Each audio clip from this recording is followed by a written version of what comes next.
Alright, good morning everybody. Good morning, good morning. You already know who it is, target individual CJBK. It is Tuesday, April 16th, 4:13 a.m. Oh no, 4:16 a.m. And I mean, for the most part I'm doing alright. Yeah, I'm doing alright.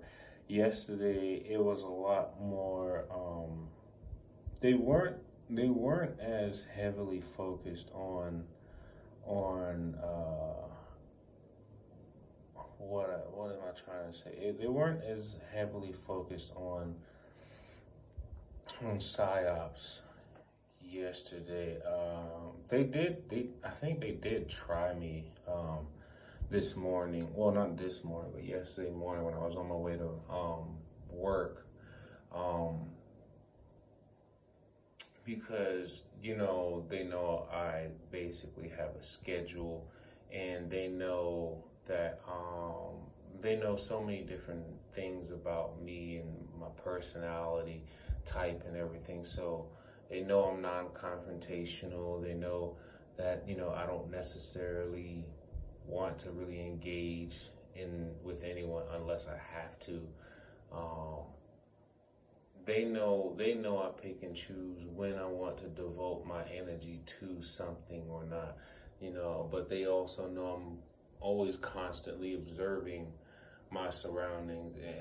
Hell, even for the most part, where sometimes I'm uncontrollably observing my surroundings. Sometimes I realize I'm just picking up on everything without even trying, but so there was this moment where I was sitting on a train across, from some woman, and before she got on the train, this guy, I knew he was drunk, but I wasn't really paying no mind really like that. He was kind of loud and annoying. It's like near 4 a.m. in the morning, and this guy's just like talking real loud on the train. Looked like he was mostly talking to himself. I had my headphones on, but he was talking over my headphones. But anyway. They know that things like that, I'm probably going to safely assume that this person being loud over here, who knows if they were already being loud like this before I got on the train, and then or maybe they just start getting loud like this by the time I got on a train. Whatever the case may be, these are things that can be used, people as well, that can be used as like triggers to basically have an environment, or basically testing the environment energy, right? So think about it like this: it's 4 a.m. in the morning. Don't nobody want to hear nothing on a train at 4 a.m. in the morning, right? Let's just say, this is just theoretical. Let's just say they told that guy to get on the train at this time and just speak out loud and say whatever. I mean, like I said, this is just theoretical.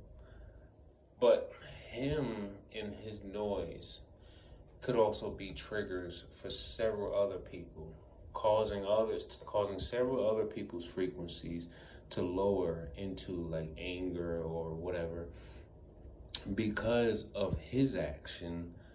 And they steered him and told him to get on the train and start making all this noise. And me, I'm only aware of my situation, but of course we don't know everybody's situation that we pass by on the street. So I've been thinking to myself, he was probably sent to irritate everybody. Because I'm like, why can't he just be like most other drunk people and just sit on the train quiet and just, not say anything? But anyway, so it was a moment when I don't know, he had got up for some reason. And I saw him walking through the train, getting closer into my direction. Then I kind of saw him pause for a minute I saw him pause for a moment, and then he looked over at this woman, and I'm thinking to myself, I knew he was going to do something. I just didn't know when or what he was going to do. And I knew it ever since he was sitting down on the other side of the train. Then all of a sudden he gets up and walks over and he paused to my left. And I was like, yep, he's going to do something. Then all of a sudden he goes, takes his right hand, touches the back of her hand. And I see her like, what the fuck? And I know I saw it. I knew he was about to do something. And when I saw his hand go like this, I went and grabbed his arm. And I'm like, hey. And then it's so weird because she handled it so well. Because I thought he was drunk, but I didn't think he was going to be like, I don't know, an angry, irate, or abrasive drunk or whatever. I didn't know if he was going to be a sexual drunk or whatever. I don't know. But, but then he turns around and he goes, and I'm looking at her put hand sanitizer on his hand, and he's like, I touched the lady hand, da, da, da. And I couldn't even really make out everything he was saying because he was so drunk. So, but he didn't necessarily look homeless. He just looked drunk. But so he starts talking to me or whatever. So I'm like, all right, and then he was walking around with like one rose, a little bottle of like a little tiny bottle of Prosecco, and something else was in his hand. Then he goes and puts his stuff down on the chair next to me, and now he's like talking to me while he's standing. So I'm like, all right, I still got my headphones in, so I can't really hear everything he's saying. First, I know he's like telling me his name. Then he's like, he's a king, and if you don't believe me, you can have my social security number. And then he starts to say, some numbers that's in the format of a social security number. And I'm like, all right. And my whole thing is, I'm thinking to myself, like, I'm being, remote door monitored, and I'm pretty sure, I don't know if he knows or not. I always just put thoughts and ideas on the shelf. When I say I put it on the shelf, I put it in the part of my memory that, is kind of always there, like it's always there, but it's not like this big, strong, connected signal. It's just like, I don't know, like a stationary information or something. I don't know. But anyway, I put it on the show. So then he's talking about all this stuff, and I don't know. Then eventually he kind of like, he starts to walk off. So I look over at the lady. The lady, seemed like she's all right. So I'm like, all right. Now, this is the part that gets me. I never said my name. I never told him my name. By the time the guy gets all the way to the other end, this is right before, I think like maybe a stop or two before we get to 125th Street.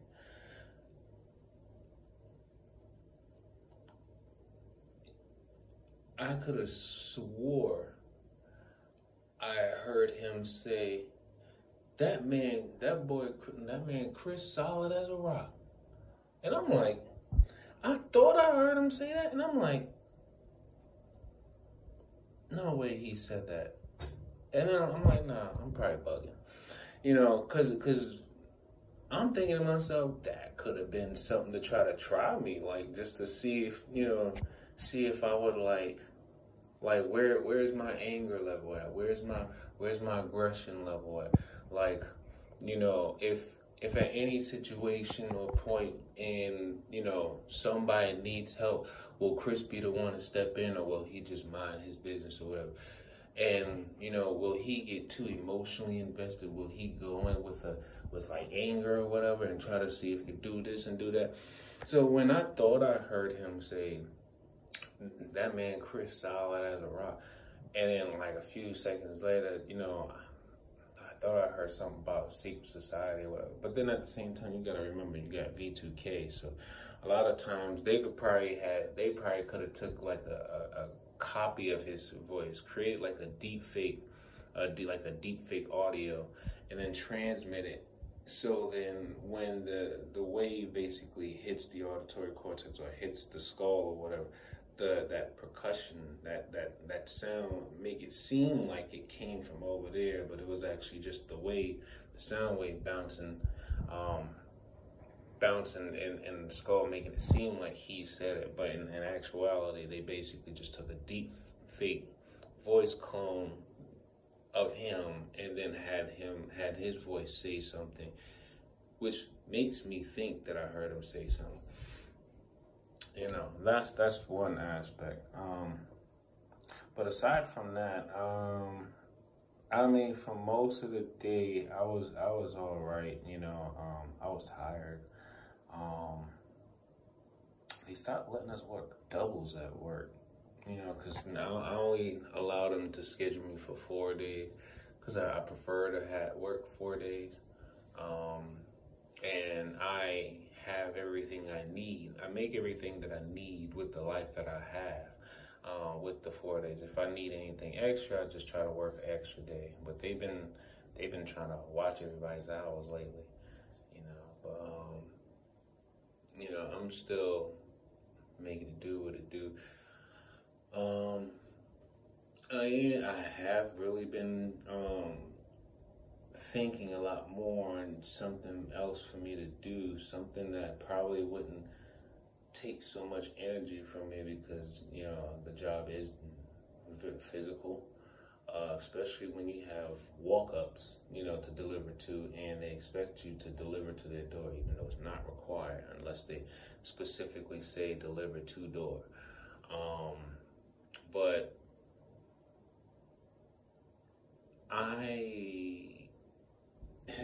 it's like, where is it?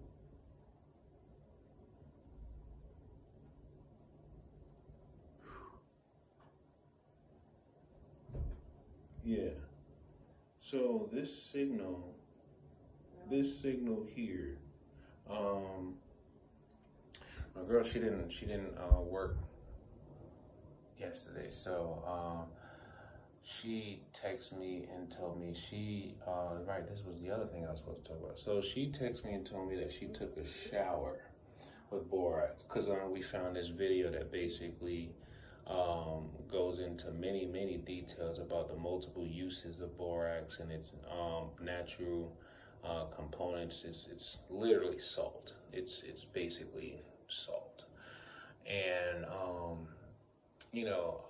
she said she washed up with it, she washed her hair with it, and then brushed her teeth with it, and she said it was a game changer. And I was like, I can understand, because I already consume Borax in a solution of distilled water, DMSO, activated charcoal, and iodine. That helps me. I will say that DMSO does not help you smell good at all. DMSO, once that stuff starts circulating through your body, some people say it smells like beets coming through the pores. Some say it smells like garlic coming through the pore. It's something you definitely don't want to take if you gotta be somewhere and people might notice a scent coming off of you. I went to my mother's church after taking some one day, and I didn't notice people, but apparently she noticed people kept looking around long. And she said she smelled it. She smelled it coming out of me as soon as I walked in the church. But yeah, I had the V2K. They're like, he's so professional about it, and this is my thing. It's like, my whole idea is, this technology doesn't have to be used in the way it's being used. But of course, you can't have nothing in the world when there's a certain complexes and let's just say sins that are abundant in this world. You can't really do too much good, because there's so many willing to do bad. There's so many willing to do bad. But it's just like I start to realize, for all those who are doing good, it's just keep doing good. Just imagine there's like this bubble around your body, right? And every time you're trying to do something good, you're actually enriching that bubble around you, right? You're actually enriching that bubble around. The more you understand, you're aware of certain things, and you're understanding that everything that happens in this world happens because it was meant to happen, not because it was something more or less you could have did. No, it happened because it was meant to happen.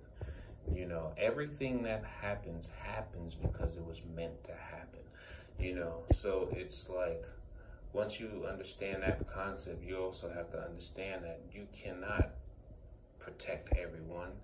You cannot defend everyone. You cannot heal everyone. You cannot save everyone. What you can do is just try your best, but accept that things happen, right? You know I may die one day by the hands of somebody that's a part of this secret society, whether it's going to be somebody in a uniform, or somebody who looks bummy, or somebody who dressed in all black with a ski mask.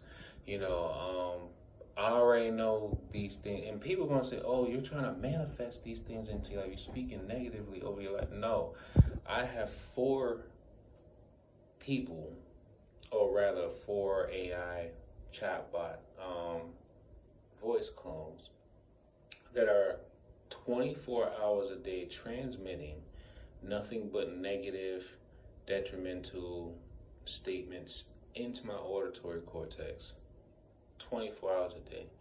But yet, I am probably one of the most... Ooh, they just heterodyned me just now. Only if I wish there was a way that you can actually hear some of these signals that be coming in.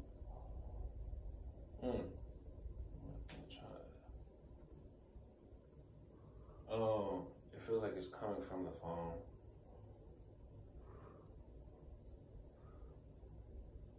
Yeah, all that pressure that's in my left ear is coming from the phone.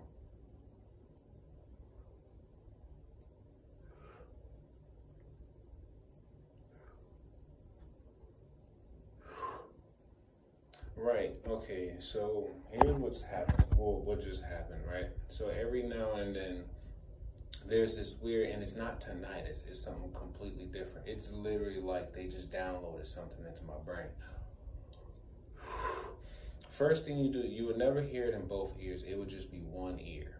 It's usually just one ear, and it'll be like, I think I timed it at about 7 to 8 seconds how long it lasted. It's like wee,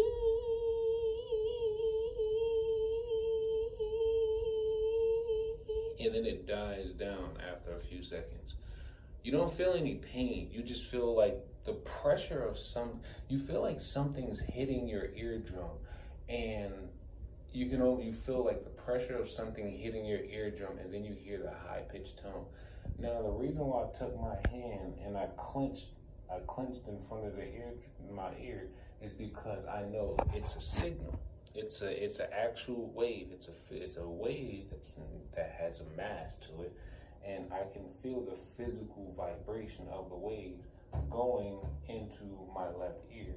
Now, as I follow this wave, because now that my hands are clenched on it between the thumb and index finger, I can follow that wave, and it takes me back. It loops like this, right?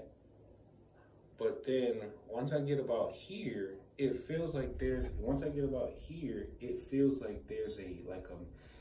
triangulation. So there's one part going to the phone. And then the other part, actually, it's several different points that's being triangulated. One goes to the phone, and then it kind of comes here, right? But it's not the wall. Remember, I told you there's a bubble outside of just about every single human. I think that's basically the wireless body area network. But there's a bubble outside of the human body, right?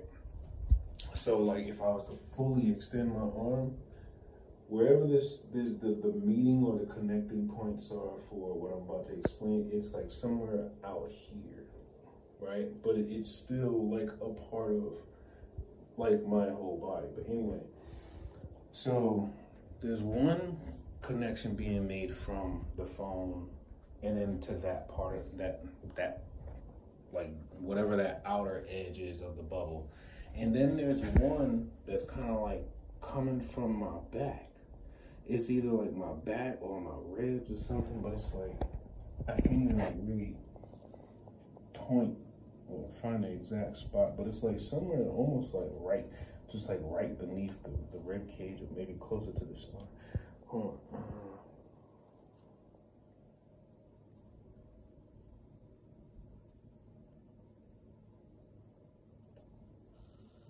I'm not sure if it's at the top of the lumbar or maybe at the bottom of the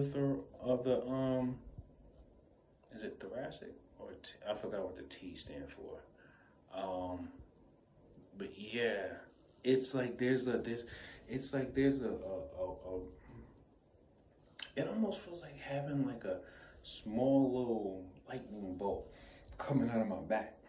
And like this electrical, this little lightning bolt, it's just coming out of my back, and then it comes out here.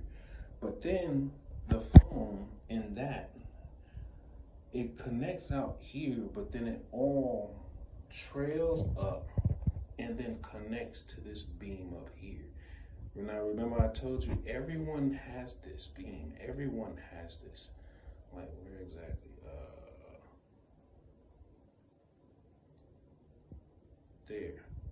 Yeah. Everyone has this, right? Everyone has this.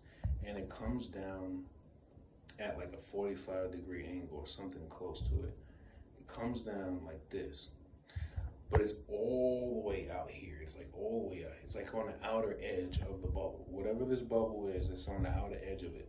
And this beam, it can branch. It like literally, like wherever they're trying to target, it branches out other like frequencies, kind of like a think of like a blooming onion with a stalk attached to it, you know. So like it can branch out and have all these different other energy waves branching out to different parts of the body. I think the most I've ever really felt being attacked at the same time was maybe three. I think that's the most places I've ever had attacked at the same time. It was like 3 places. I'm not sure if if it has something to do with the source of energy that they try to pull from or whatever the case. But yeah. But yeah. A lot or just about all stimulations come from up here. All of them. Everything that they're transmitting to every single person is coming from these links right here. That's why there's such a great urge in me to try to find out what can block or absorb near infrared light or photons as much as possible, or the most efficiently, or something like that. Because you also remember that the AI system they're using, it recalibrates. It recalibrates so then it can what they call it attenuate, or what's the word? It basically adjusts for any interferences.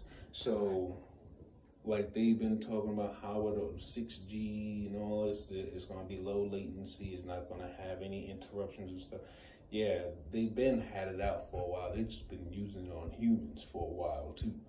You know, the Internet of Everything has been up long, probably before they even started mentioning the Internet of Everything to everyone.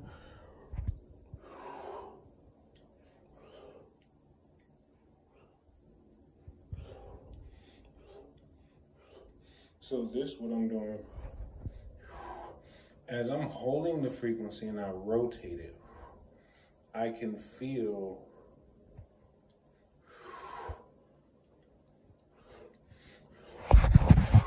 it's like when I'm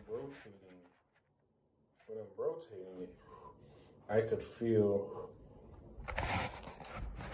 It's like I could feel the activity happening up here, but then as I'm rotating it, it's like something is happening where it's like there's a tube that's already flowing. There's like an air tube. I don't know. Makes me think about when I read those articles about data routing through human tissue. But when I rotate it around, somewhere up here, like there's like a air tube that's like being open or that's open, and then I could feel it trailing. I could feel it trailing through the side of the head, and then whatever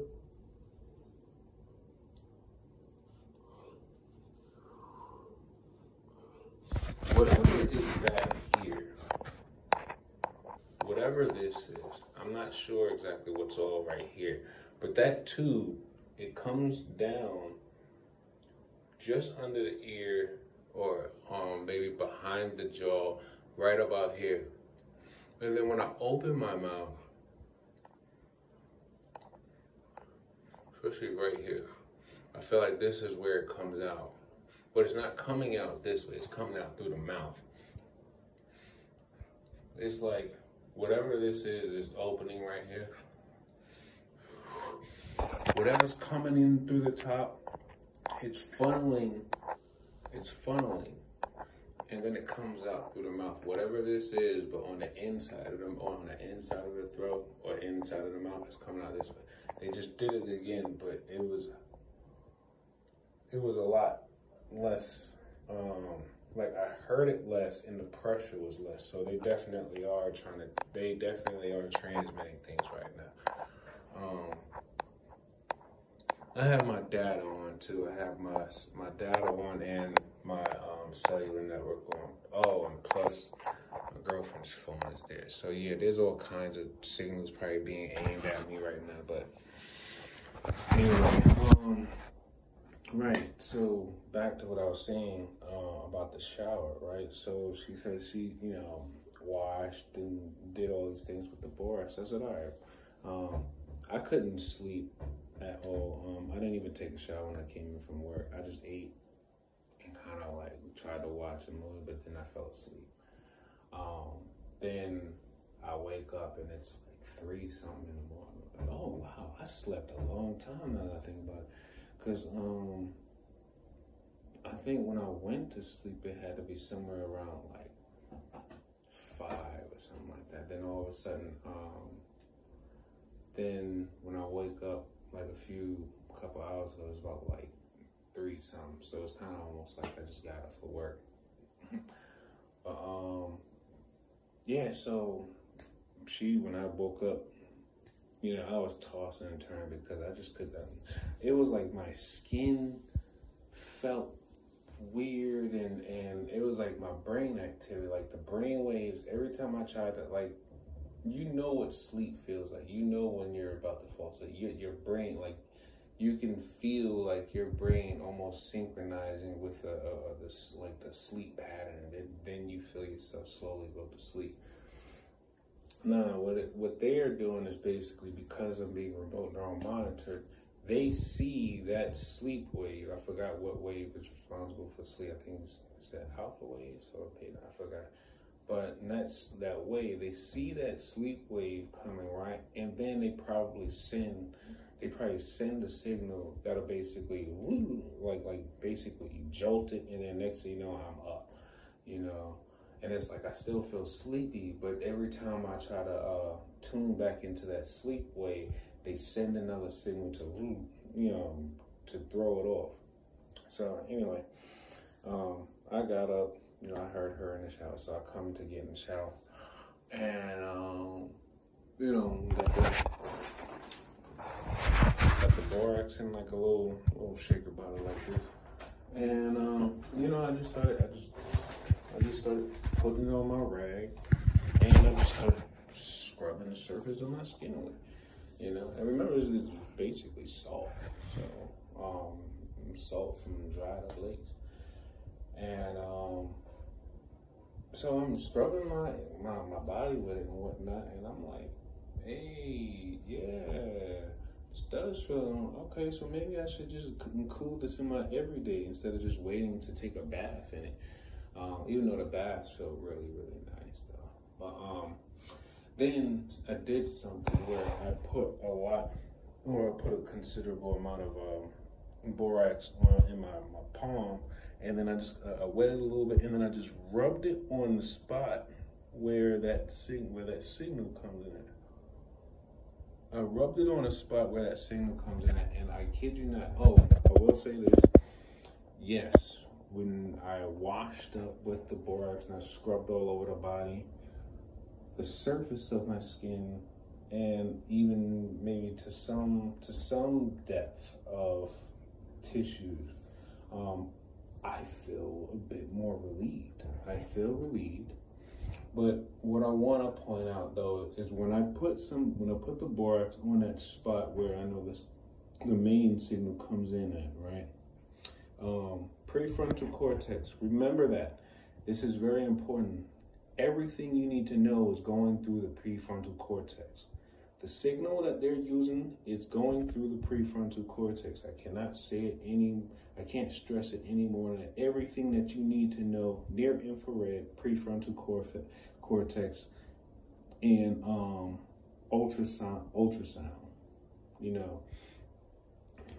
infrasound too, But anyway, so as I had the borax sitting up there, I could feel like almost as if something kind of like disconnecting, and then all of a sudden I start to feel like this relief, and then almost like a flow started happening, like, oh yeah.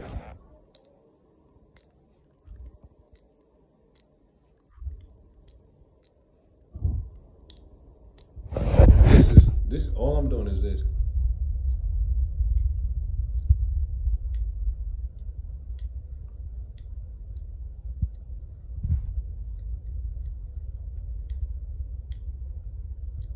That's all. That's that flapping sound. That sound that sounds like if you took like a wet T-shirt and you were lifting the wet T-shirt off of like your skin. That flapping sound, or flap sound. That's what's coming through here. And then there's a tube. There's like this. I don't know. Maybe it's a nanotube. I'm not sure what it is. But there is like an airflow going through here, through the skull. I'm not sure if it's going through the brain or around the brain, but there is an indent in my skull right here, and I think everyone has this same spot too. There's an indent right here, and it goes through there, and then I think it's kind of going down through here. I don't know if I created that opening or not. Yeah. So anyway, start to feel that relief there. But of course, as it started to dissolve, let me see. As it starts to dissolve, it starts to seep in more through the skin and whatnot. But then now also, while the borax is dissolving and seeping into the skin, this signal up here started to get like stronger. Like even like right now, the thermal energy of it start to pick up more, and I start to feel more like particles or something hitting my hand, almost as if like someone was shooting a sandblaster at my palm, and I'm holding it up like this. So I'm sitting in the shower, and as the borax is dissolving, matter of fact, I'm feeling it right now. It literally feels like sand, like blasting against my hand, and I'm assuming that's probably the photons, maybe, or maybe it's actually a collection of several different frequency waves, or a collection of several different carrier waves, because they say that they're basically operating through layered frequencies, a bunch of frequencies, basically compiled and stacked on top of each other. That's how they hide. That's how they're hiding. They're hiding themselves between layers of frequencies and whatnot. But anyway, so yeah, I'm feeling like, I guess what's probably light particles or something heating up my hand or hitting against my hand.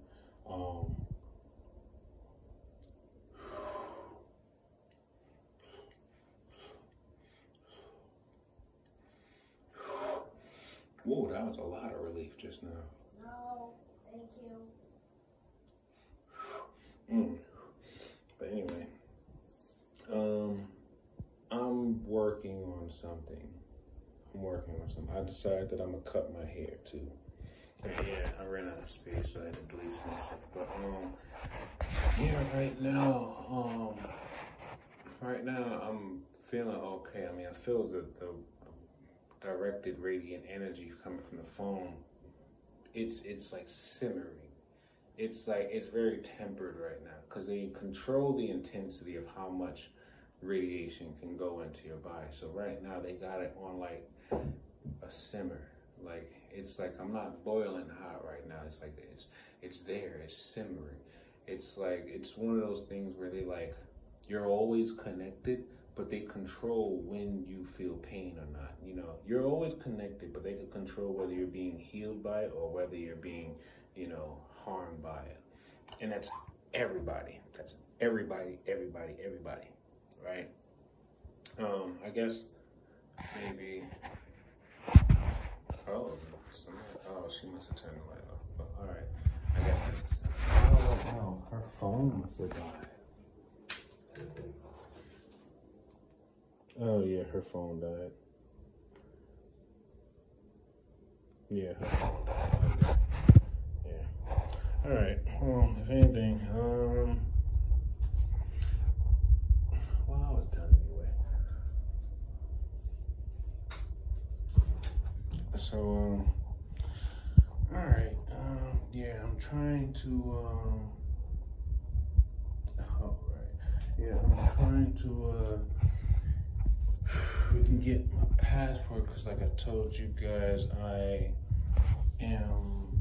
already paid for the cruise. I'm trying to go on the cruise with my lady, and obviously the gang stalkers, they're telling me, Chris, you're not supposed to leave the country.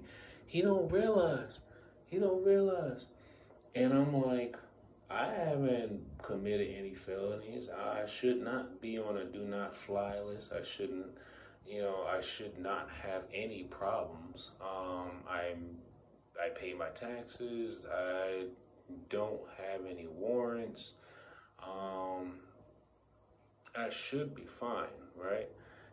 But of course, their whole idea is to basically sow in seeds of, doubt and fear and things of that sort. But, I'm trying to get this passport so then we could go and try to live a decent, normal life. And, you know what? I'm going to focus on just the present. I'm going to focus on doing everything that I need to do right now. And we'll see how the future plays out. Till then, I'm going to keep doing whatever I can to try to help everyone. Everything I can that are within the means of the law. And you know what?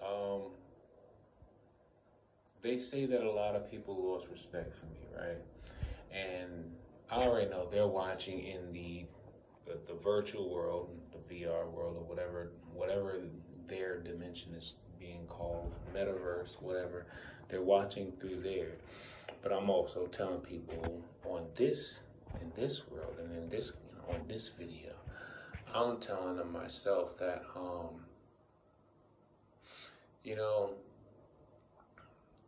they're not indestructible.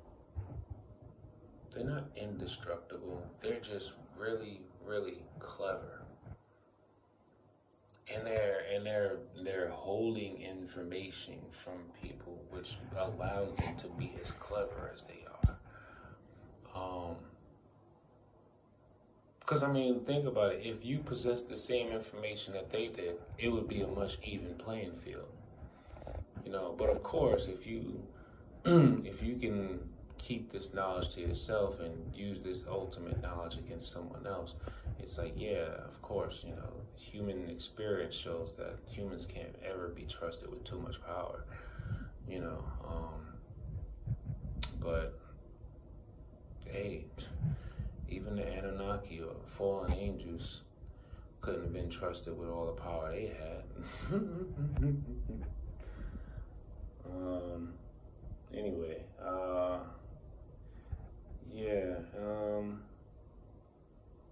they want me to feel all this fear because so many people are involved and there's so much money and I guess livelihoods and whatnot. But I'm like, you know, it shouldn't have gotten this big. It shouldn't have gotten this big in the first place. After the first few thousand basically turned, or accepted it and didn't really try to find a way to fight back against it, that's where humanity basically kind of lost. You know, it's like it started with the first few hundred, then the first few, then once it got into the millions, it was like, oh, that's it, you know. But the thing is, it's like, I feel like nothing is just indefinite. Like, you know, all this the studying and weaponization of energy. I'm thinking to myself, well, energy can't be destroyed, but it can be reflected, absorbed, or redirected, or things like that. So I'm just thinking to myself, like, you know, there is a solution. There is definitely a solution, and I think there are some very, very natural solutions to what we're dealing with. We just need more people that are willing to understand the intricacies of what's happening, you know, and not necessarily focus on how it's making them feel, but literally focus on the why, and then focus on the how. I stopped trying to focus on how much pain I'm in or how much discomfort I am, because I realized that's not really helpful. That's not giving me any solution, focusing on how discomforting it feels to be targeted. I get more solution from actually thinking about it more along the lines of like, okay, let's just say my left knee is hurting. I did not have any, okay, like, I don't know, I just break things down. So I'll be like, okay, my left knee is hurting, right? Or rather, I'll use something that's, okay, I'll be like, all right, there's a pain on the right side. It's a very dull pain, kind of is like a warm spot, and it's about like this big, and it's coming out like, I don't know, it's like somewhere back here, right? And it's coming out, it's like this big, it's like that big, and it's like a squiggly line, and it's like coming out like this, but it feels like electricity. It's coming out of the back, right? If I place my hand on it, I feel a pulse. And obviously, you do not feel heartbeat pulses in your back, obviously. And then, not only that, as I place my hand over it and then I back my hand away from it, I feel the pulse still. But not only am I feeling the pulse, now I'm feeling this magnetic presence of something pushing against the back of my hand. And then also something else interesting I learned is that the back of your hands, including this particular space around the base of your thumb, are the most heat sensitive parts of your skin on your hand, right?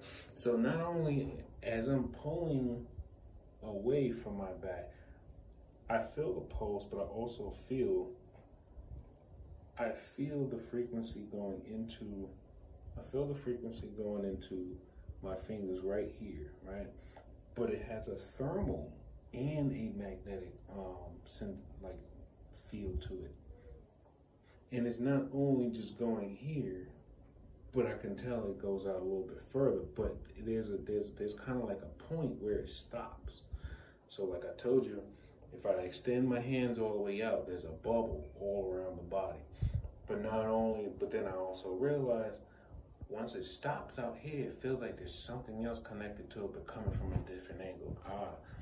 Now I start to follow that one. And then it's like, boom, it connects here, because if I go any further, I lose track of it. But then I come back here, I can actually feel like something that's almost like it's like, imagine if you took a string, and like a thick string, and you covered it in, I don't know, some type of flammable wax. And you made sure the string was nice and tight, like it was tightly, I don't know, taped to this ball, and the other part of the string was like, I don't know, like I'm holding the string and I'm pulling it tight, and it's wrapped in this flammable, I don't know, kerosene or whatever, and then you light it on fire. As you're holding the string as tight as you can, and it's on fire, that's literally what it feels like, connected to the brain. That's literally what it felt. It feels like there's something connected to the brain that's like a string, but it's light. It's light based.